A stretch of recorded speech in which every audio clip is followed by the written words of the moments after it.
오늘은 여러분과 종말에 대해서 말씀을 좀 나누기를 원합니다. 아마 좀 먹기 힘들고 살기 힘들고 그리고 어려워서 그냥 하루하루 살아간다는 것이 굉장히 고통스러우신 분들에게 이 종말이라는 단어가 어쩌면 기다려지는 단어일지도 모르겠지만 대부분의 사람들에게는 이 종말이라는 단어가 별로 반겨지는 단어가 아닙니다. 그러나 요즘 우리가 가장 많이 듣는 말 가운데 하나가 마지막 때다, 또 종말이다 하는 이야기들을 우리가 많이 듣게 됩니다.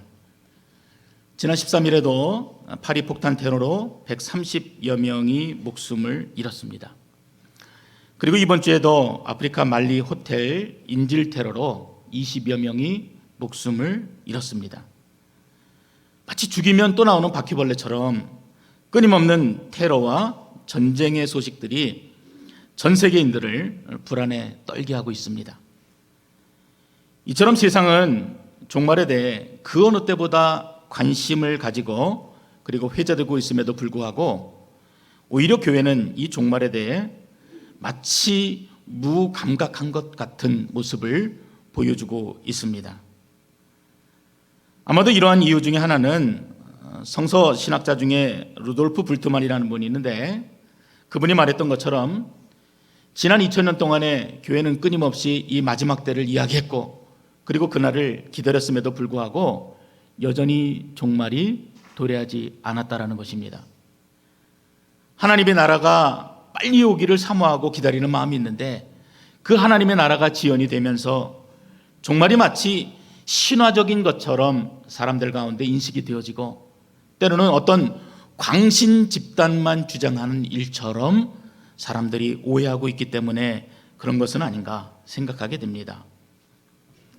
그래서 그런지 성경이 예수님이 이 땅에 태어나신 초림보다도 재림을 훨씬 더 많이 이야기하고 있음에도 이 마지막 때에 대한 설교는 교회에서 듣기 어려운 주제가 되어버렸습니다. 성도들에게 인기가 없다는 것입니다.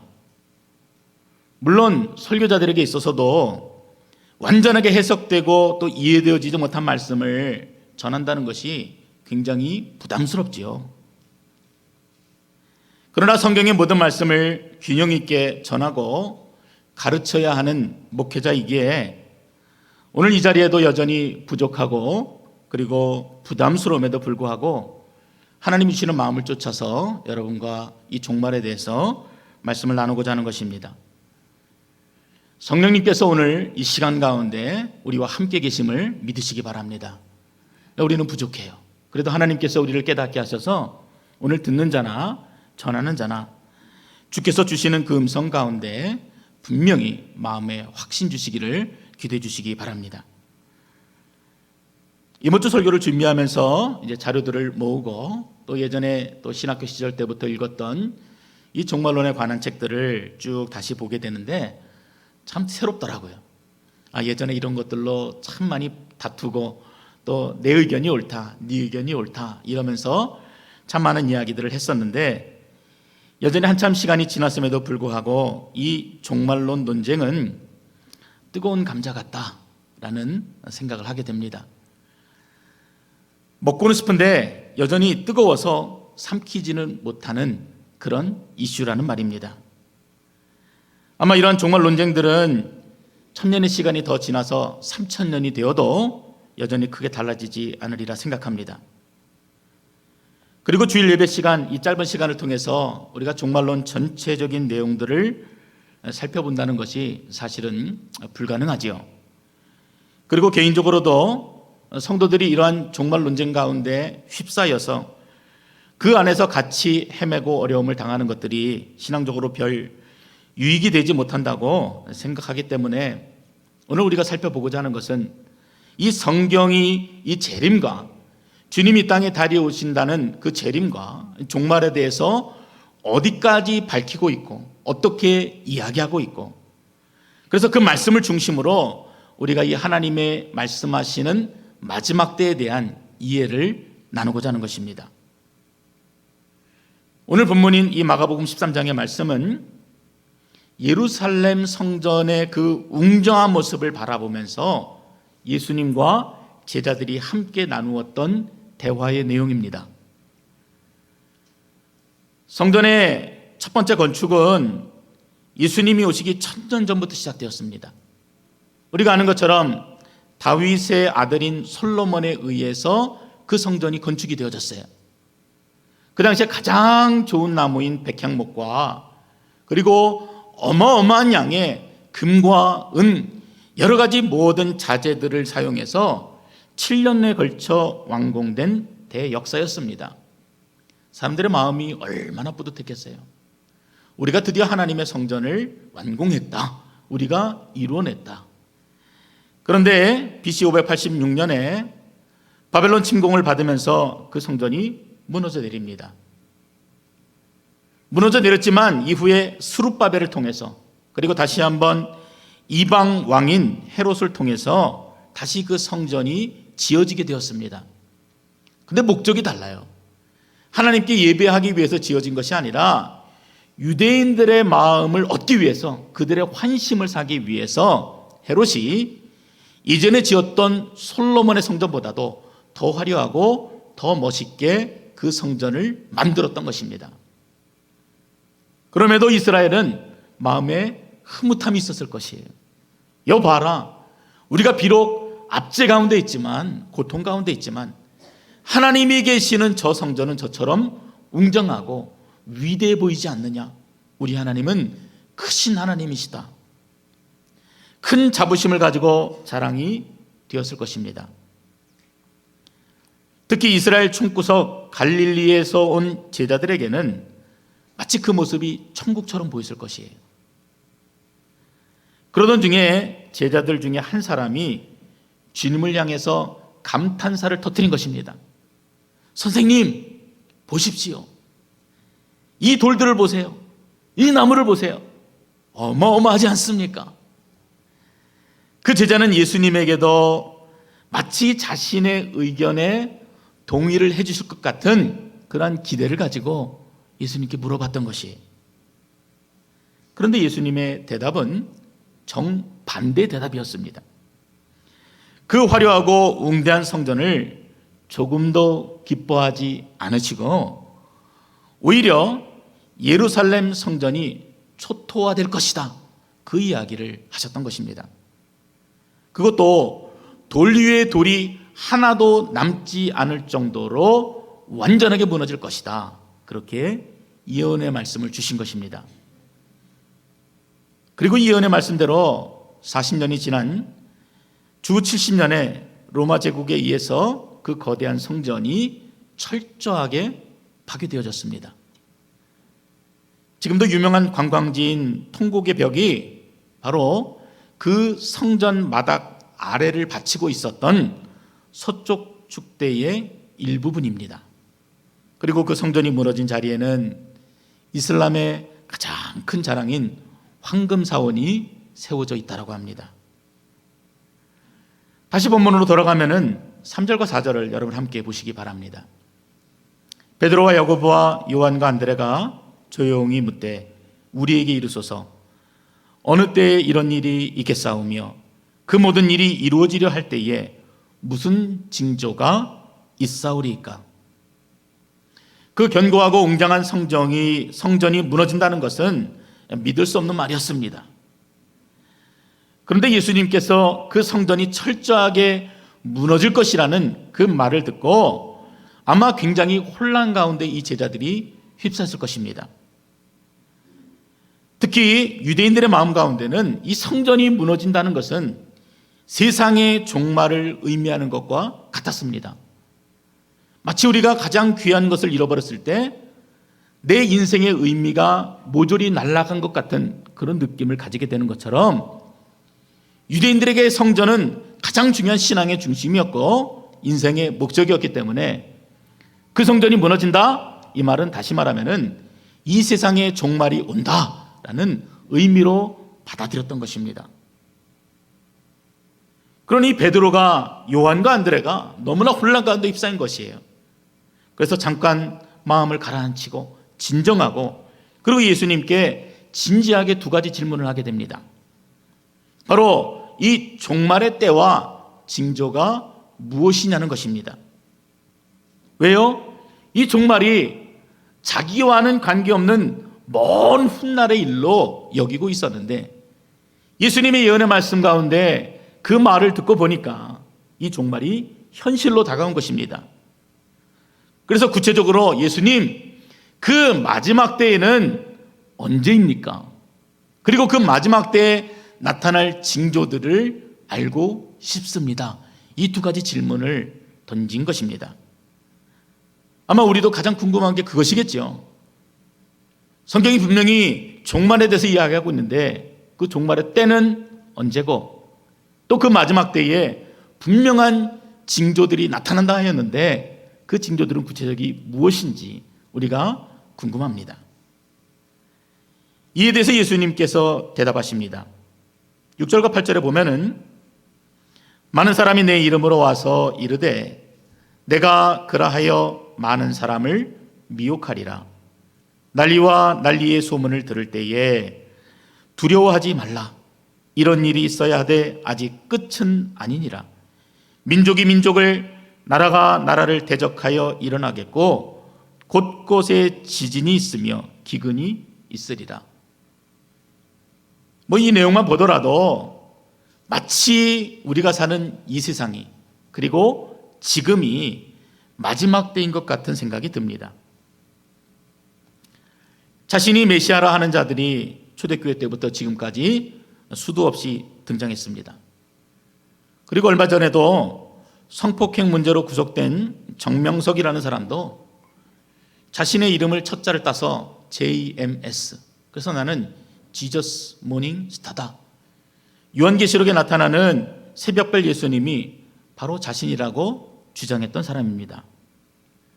그리고 지금도 우리가 개송 뉴스를 통해서 전쟁의 소식들을 듣고 테러의 소식들을 듣고 자연재해와 기근의 소식들을 끊임없이 듣고 있는 지금 이때가 마지막 때가 아닌가 하는 마음들을 갖게 됩니다.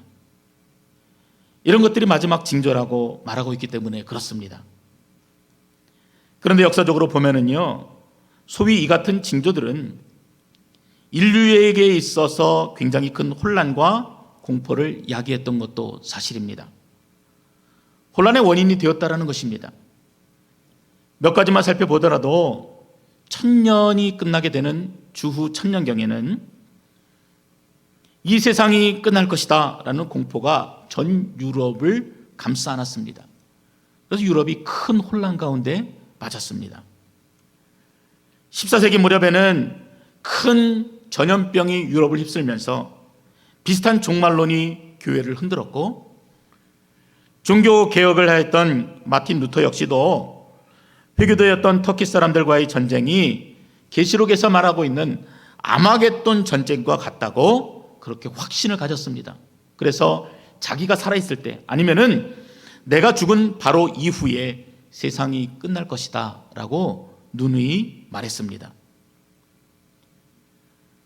그리고 아마 우리가 기억하는 것은 1987년 오대양 집단 자살 사건과 그리고 또다시 1000년이 지나갔던 2000년의 Y2K 시한부 종말론일 것입니다. 이처럼 주님의 재림 약속 이후로 지금까지 끊임없이 마지막 징조들에 대해 말하고 있지만 오히려 믿는 자들이나 또 믿지 않는 자들에게나 불신과 혼란만 주었던 것이 사실입니다. 여러분, 이러한 이유는요, 종말론이라는 것이 그리고 종말이라는 내용이 없기 때문이 아니에요. 이 종말론에 대한 내용들이 잘못 가르쳐졌고 그리고 성도들이 잘못 이해하고 있었기 때문입니다. 여호와의 증인이 마지막 때에 14만 4천 명만 구원을 받는다. 그래서 여호와의 증인이 되지 못하면은 구원받는다. 이렇게 말하면 여러분 믿으시겠습니까? 믿을 수가 없죠. 그러므로 33절의 말씀에 보면은 그 어느 때보다도 우리가 그리고 지금 우리가 더 주의하고 깨어있는 신앙을 가질 것을 요구하고 있습니다. 누가 이렇게 이야기하더라. 누가 천국에 갔다 왔더라. 누가 마지막 때를 보았더라, 그리고 누가 얘기하는데 언제 주님이 오신더라, 이런 이야기가 중요한 것들이 아니라 성경이 마지막 때에 대해서 어떻게 이야기하고 있고 또 그 말씀을 기준으로 우리 귀에 들리는 것들을 분별하고 신중할 수 있어야 한다는 말입니다. 대개 종말에 대해 쉽게 들을 수 있는 말들은 아마 천년왕국, 휴거, 이러한 단어들일 것입니다. 먼저 예수님께서 재림하심으로 실현될 이 천년왕국이라는 말은 요한계시록 20장을 근거로 합니다. 거기 보면은 천년이라는 단어들이 반복적으로 등장하게 되는데, 이를 두고 천년왕국 후에 예수님이 재림하실지 아니면은 천년왕국 전에 예수님이 재림하실지, 아니면 단지 상징적인 개념으로 그 시간의 개념, 기간의 개념이 아니라 상징적인 개념으로 이 천년을 이해하고 받아들여야 되는지에 대해서 굉장히 신학적인 논쟁이 뜨겁습니다. 같은 교단 안에서도 이해를 달리하기 때문에 지금 이 시간에 그 내용들을 여러분에게 소개하고 우리가 이해를 가진다는 것은 그렇게 좋은 방법은 아니라고 생각합니다. 천년왕국이라는 개념은 성경 가운데서 요한계시록 20장 1절부터 6절 단 6절에서만 찾아볼 수 있는 개념입니다. 그것도 이 요한계시록이 가지고 있는 특징처럼 상징적이고 은유적인 표현들로 되어 있습니다. 그런데 문제는 무엇이냐면은 이처럼 성경이 완전히 드러내 보여주지 않는 내용들을 가지고 사람들이 저마다 무리한 해석과 결론을 이끌어낸다는 것입니다. 마치 그것이 전부인 것처럼 이야기하고, 마치 그것을 위해서 살아야 되는 것처럼 이야기하고, 마치 그것이 아니면은, 그것을 믿지 않으면은 불신자인 것처럼 여겨지는 세태가 있다는 것입니다. 단지 천년왕국에 대한 6절의 기록으로 주님의 재림과 마지막 날에 대한 전체적인 이해로 확대하는 것이 문제라는 것입니다. 요한계시록 20장은요, 로마의 박해와 순교의 위협 속에서도 신앙의 절개를 지켰던 초대교회 성도들에게, 그자들에게 희망과 용기를 주기 위해서 쓰여졌던 성경입니다. 따라서 본문은 천년왕국의 기간이나 시기의 논쟁을 어지럽게 하고자 하는 것이 아니라 세상으로 보냄받은 그리스도의 백성으로, 그리고 세상 속에 여전히 살아야 하는 우리들에게 고난과 역경 속에서도 결코 두려워하지 않고 소망 가운데 살아야 할, 무슨 소망이겠습니까? 주님의 재림으로 이루어질 그 소망 가운데 살아야 될 우리들을 위해서 주신 말씀이라는 것입니다. 또한 종말에 대해서 이야기할 때 이 천년왕국과 함께 같이 자주 듣게 되는 말이 휴거라는 말입니다. 이 휴거에 대한 말은 굉장히 한때 유명했던 단어이기도 해요. 그래서 영화로도 만들어지고 또 책으로도 쓰여지고 그랬습니다. 아마 예전에 휴거라는 영화를 보신 분도 계실 거고, 또 최근에도 또 Left Behind 이래가지고 영화들이 만들어졌습니다. 이 휴거에 대한 이해는 우리가 대부분 어떻게 이해하냐면은, 마지막 때가 되면은 모든 그리스도인들이 갑자기 호련히 비밀리에 하늘로 올라가게 될 것이다. 그리고 남은 자들은 천년왕국이 시작되기 전에 7년 동안 대환란을 당하게 된다는 것입니다. 아마 잘 이해가 안 되실 거라 생각합니다. 영화에 보면은 그래요. 비행기가 이렇게 날아가는데 갑자기 자기 애가 없어지는 것이에요. 의자에 보면은 그 옷만 남아있고 그 형체가 없어졌습니다. 근데 그 같은 비행기 안에 있는 여러 사람들이 동일한 모습으로 갑자기 사라진 것입니다. 땅에서도 운전하던 사람들이 갑자기 휴거가 돼 사라졌어요. 그래서 서로 그 차들이 부딪히고 사고가 나고, 그래서 이 땅이 온통 혼란에 휩싸인 것들이 영화에 등장하게 됩니다. 사실 여부를 떠나서 이런 이야기만 가지고도 생각해보면 굉장히 섬뜩한 내용이 아닐 수가 없습니다. 충분히 마지막 때에 대한 경각심을 가질 수 있는 그러한 내용입니다. 그러나 이것도 우리가 주의해야 하는 것은 이 휴가라는 단어가 성경에 등장하지 않는다는 것입니다. 그리고 성경이 말하는 마지막 경고가 아니라 우리가 대부분 이해하고 있는 내용들은 영화나 소설 등 사람들이 만들어낸 거대한 상상을 통해서 우리가 그 마지막 때를 이해하고 있다는 것입니다. 데살로니가전서 4장 16절과 17절에 보면은 바울이 재림에 대해서 이렇게 묘사합니다.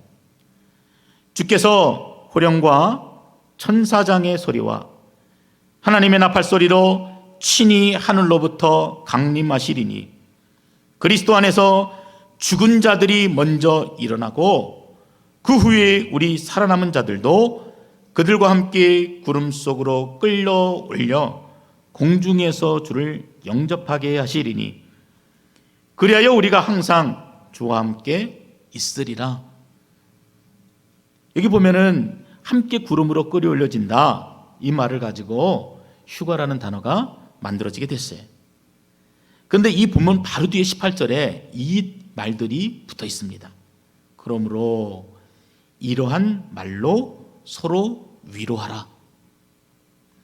구름 속으로 끌어올려지는 그 사건 자체가 중요한 것이 아니라 우리가 그 주님을 만나게 되고 주님의 그 영광의 나라에 들어가게 되고 그래서 그 주님에 대한 찬란한 소망으로 믿는 자들이 서로 위로하며 소망 없는 자같이 슬퍼하지 않도록 그렇게 권면하고 있다라는 것입니다. 군대를 다녀오신 남자분들은 제대 날짜를 기다린다는 것이 어떤 것인지 잘 알 것입니다. 거꾸로 매달아도 국방부 시계를 돌아간다 라는 말이 있죠. 오직 제대한 날짜만을 바라보면서 그 힘든 하루하루의 시간들을 견뎌내는 것이, 지금은 별로 그런 사람이 없으리라 생각하는데 예전에는요, 신병들이 들어오게 되면은 고참들 제대 날짜를 외우도록 했습니다. 그래서 지나가다가 이렇게 툭 건드리면 1325일 남았습니다. 그럼 위로를 받는 거예요. 지금 참 힘든데 그래도 내 제대 날짜가 이 정도 남았구나. 그러면서 위로를 받습니다. 오늘 이 말씀들은 그런 의미가 좀 비슷하지 않나 생각하게 됩니다. 마지막 때에 대해서 우리가 알 수는 없으나 그때는 분명히 우리에게 도래하게 될 것이고 그 징조들이 우리에게 분명히 나타나게 될 것이고, 그러므로 그것이 절망이 아니고 끝이 아니라 믿는 자에게 새로운 하늘과 새 땅을 주시는 하나님의 영광이기 때문에 불안한 세상이 아니라 완전한 하나님의 나라에서 완전하신 하나님과 영원히 거하는 놀라운 은혜이기 때문에 우리가 그날을 기억하면서 그날을 소망하면서 살으라 이야기하는 것입니다. 오늘 본문 우리가 읽었던 8절에도 보면은 그 마지막 때에 전쟁과 기근이 있을 것이다. 그런데 그 뒤에 보면은 이것이 재난의 시작이다 이렇게 말합니다. 영어로 보면은요, 이것이 beginning이다. 근데 어떤 beginning이냐면은 birth pain의 beginning이에요. 출산의 고통입니다. 출산의 고통의 시작이라는 말이에요. 주님의 재림은 이 모든 고통의 마지막이라는 의미가 담겨져 있는 것이에요. 그냥 이 단어만 보면은 출산의 고통처럼 아프고 힘들고 견디기 괴로운 그러한 시간들로 여겨지지만 그것은 단지 너희에게 시작에 불과하다. 반드시 마지막 출산하게 되는 그 시간이 도래하게 될 것이고 그때는 이 모든 고통들을 잊을 정도로 그 기쁨의 시간들이 너희에게 주어질 것이다 라는 약속이 담겨져 있는 것입니다. 하나님의 구원 계획이 완성되어지는 것이 재림이라는 것을 여러분 믿으시기 바랍니다. 믿지 않는 자에게 재림은요, 심판이 맞아요.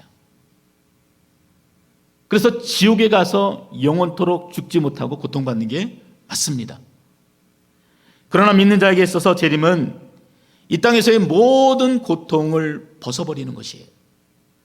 모든 불완전한 것과 모든 슬픔을 벗어버리고 이 땅에서 받았던 모든 불합리와 불평등을 벗어버리고 약속된 새하늘과 새 땅에서 완전한 하늘과 완전한 땅에서, 그리고 그 완전하신 주님과 함께 영원토록 거하는 완전한 기쁨을 누리게 되는 것입니다. 믿으시면 아멘 하시기 바랍니다. 그러니 얼마나 기뻐요. 소망이 되지요.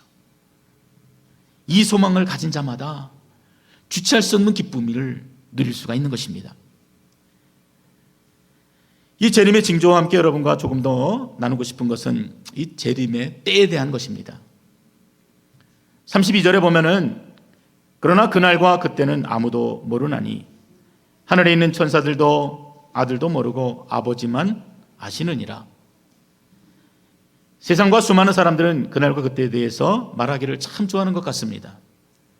그래서 참 너무나 자주 우리가 언제 마지막 때가 도래할 것이다, 이런 이야기들을 듣고 살게 됩니다. 그런데 성경은 그 시기에 대해서 침묵하고 있습니다. 그리고 성경은 재림의 시기는 하나님의 주권 안에 있는 영역이라는 것을 분명히 밝힙니다. 이것은 피조물의 이해나 동의를 구하는 것이 결단코 아니라는 말이에요. 단지 그날과 그때가 되면은 마치 노아의 때와 같이 깨닫지도 못하는 가운데 그날이 당도하게 됨을 말하고 있습니다. 홍수가 나기 전에 노아는 하나님의 음성을 듣고 100여 년 동안 방주를 만들었습니다. 왜 그랬습니까? 하나님 보시기에 이 땅이 온통 부패하고 온통 죄악으로 가득 차서 이 땅을 쓸어버리기로 결정하신 것입니다. 그런데 부패했다면은 여러분, 이 본문의 내용이 어떻게 기록되어야만 맞냐면요, 그들이 술과 마약과 칼과 이런 것들로 서로 죽이고 서로 빼앗고 고통 가운데 살았다, 이런 이야기들이 기록되어 있어야 맞습니다. 그런데 노아 시대를 표현할 때 어떻게 표현하냐면요, 그들이 먹고 마시고 시집가고 장가가는 일상의 삶을 기록합니다. 마지막 때가 되면은 노아를 보고도 깨닫지 못한다는 것이에요. 그리고 100년 동안 짓는 노아의 방주를 보고도 마지막 때를 깨닫지 못하는 영적인 무감각 가운데 우리가 놓여지게 된다는 것입니다. 왜 그렇겠습니까? 현실에 집착하는 거예요. 어떤 큰 죄를 저질러서 마지막 때가 아니라 그냥 내가 사는 현실 가운데 휩싸여서 영원한 것, 그리고 또 보배롭고 가치 있는 것에 마음을 두지 못하는 시대가 오게 된다는 말입니다. 현실을 사모하고 현실에 살고자 하는데 어떻게 하나님의 나라를 사모할 수가 있겠어요? 누가복음 21장 34절도 우리가 마지막 때를 깨닫지 못하는 이유들을 밝히고 있습니다. 너희는 스스로 조심하라. 그렇지 않으면 방탕함과 술 취함과 생활의 염려로 마음이 둔하여지고 뜻밖의 그날이 덫과 같이 너희에게 임하리라. 이날은 온 지구상에 거하는 모든 사람에게 임하리라. 한 사람도 예외 없이 그 마지막 때를 보게 됩니다. 그런데 깨닫지 못하는 이유가 뭐예요? 방탕이라고 얘기합니다. 방탕하면 여러분 탕자를 떠올리실 텐데, 가진 것을 모두 다 잃어버리고 탕진해버리는 것만이 방탕이 아닙니다. 방탕의 시작은 탕자가 자신의 것과 아버지의 것을 구별하는 것으로부터 시작합니다. 우리의 모습처럼 내 시간, 내 가정, 내 비즈니스, 내 돈, 이렇게 내 것을 구별하는 것이 방탕의 시작이라는 것이에요. 그리고 그로 인해서 모든 것을 탕진해 버리는 것이 방탕의 마지막입니다. 또한 술 취함이 마지막을 깨닫지 못하게 한다고 했습니다. 이 본문은 술을 마시고 안 마시고 이런 문제를 말하려는 것이 아니에요. 술 취함과 같은 인생의 쾌락을 추구하는 삶이 우리로 하여금 그 마지막 때를 깨닫지 못하게 한다는 것입니다. 그것은 현실로부터 도피하고자 하는 마음이에요. 실패로부터 도피하고자 하는 마음입니다. 깨어진 결혼생활과 인간관계로부터 도피하고자 도망치고 술을 마시는 것입니다. 그동안 마음에 충족되지 못했던 갈망들을 잊기 위해서 술을 마시는 것입니다. 그리고 오늘을 잊기 위해서 술을 마시게 됩니다. 이런 자에게 내일이 무슨 의미가 있겠어요? 이런 자들은 결코 그 마지막 날에 덫과 같이 임하게 되는 그 날들을 결코 깨달을 수가 없다라는 것입니다. 그리고 생활의 염려를 말합니다. 노아의 때와 같이 일상적으로 먹고 마시는 일들로 온통 우리들의 마음이 빼앗기고 그걸로 인해서 우리가 얽매여 살아가게 될 때 그날이 덫과 같이 임하게 된다는 것입니다. 왜 그렇겠습니까? 현실에 집착하다 보면 이 마음이 둔하여져서 결코 그 마지막 때를 마음에 둘 여유가 없기 때문에 그렇습니다. 그러면 여러분 우리가 어떻게 해야 되겠습니까? 어떻게 살아야 되겠습니까? 누가복음 21장 36절의 말씀처럼 장차 올 이 모든 일을 능히 피하고 인자 앞에 서도록 항상 기도하고 깨어있어라. 우리가 읽었던 이 마가복음에도 3번이나 이 일들이 반복적으로 말하고 있어요. 깨어있어라, 깨어있어라, 깨어있어라. 강력하게 충고합니다. 무엇이 징조이고 무엇이 그 마지막 때가 도래한 것인지 너희들이 깨어서 분별하라는 것입니다. 마지막 때가 되면은 사단 마귀가 우는 사자처럼 두루다니면서 집어 삼킬 자를 찾는데 너희가 깨어서 그것들을 바라보라는 것입니다. 그리고 때로는 여우처럼 거짓 선지자로 광명한 천사로 의의 일꾼으로 자신을 위장해서 너희에게 다가오는데 너희가 깨어있지 못하면 결코 그 사단을 분별할 수 없다는 것입니다. 그러므로 깨어있어라, 깨어있어라 우리에게 말씀하고 있습니다. 우리에게 필요한 것은 논쟁이 아닙니다. 성경은 종말에 대한 다양한 논쟁에 대해서 이것이 맞다, 저것이 맞다 누구의 손을 들어주지 않습니다. 그렇지만 다만 그 마지막 때가 분명하게 도래할 것이라는 것에 대해서 증거하고 있습니다. 그때와 그 시기는 아무도 알지 못하지만 도둑같이 임하게 된다 말씀하고 있는 것입니다. 그러므로 여러분 깨어 있으십시오. 깨어서 기도하시기 바랍니다. 이제 우리에게 필요한 것은 깨어서 기도함으로 이 마지막 때를 분별하고 이 마지막 징조들을 올바르게 분별하는 일이 그 어느 때보다도 더 중요한 시기가 되었다는 것입니다. 신랑을 기다리며 기름을 준비했던 슬기로운 다섯 처녀처럼 그 마지막 때를 준비하라는 것입니다. 어떤 사람이 외국 나들이를 하게 되었습니다. 그래서 하인들에게 각각 일을 맡겼고 문지기에게 깨어있으라고 그렇게 명령했습니다. 집주인이 언제 돌아올지 모르기 때문입니다. 주인의 명령에 어떤 하인은 주인이 언제 돌아올지 모르니까 이럴 때 먹고 자고 편히 쉬자 이렇게 했습니다. 그러나 어떤 하인은 주인이 나보고 깨어있으라고 명령을 했으니 오히려 더 열심히 일을 잘해야 한다라고 말했습니다. 그때만 해도 누가 더 잘하는 것인지 판단이 되지 못했지만 호련히 주인이 오게 될 때에 그 하인들의 잘잘못은 분명하게 드러나게끔 되어 있는 것입니다. 깨어있어 방탕함으로부터 여러분을 지켜내시기 바랍니다. 깨어있어서 술 취함과 세상 염려로 여러분의 마음이 더럽히지 않도록 그렇게 주의하시기 바랍니다. 깨어있어서 다가올 마지막 때를 준비하는 여러분들이 되셔야 합니다. 에베소서 5장 16절과 17절 말씀입니다. 세월을 아끼라 때가 악하니라. 그러므로 어리석은 자가 되지 말고 오직 주의 뜻이 무엇인가 이해하라. 로마서 12장 2절 말씀도 너희는 이 세대를 본받지 말고 오직 마음을 새롭게 함으로 변화를 받아 하나님의 선하시고 기뻐하시고 온전하신 뜻이 무엇인지 분별하도록 가라. 깨어서 기도하고 깨어서 악한 세대를 분별하고 그날이 가까울수록 더욱더 경계하시는 여러분 되시기를 주의 이름으로 축원드립니다.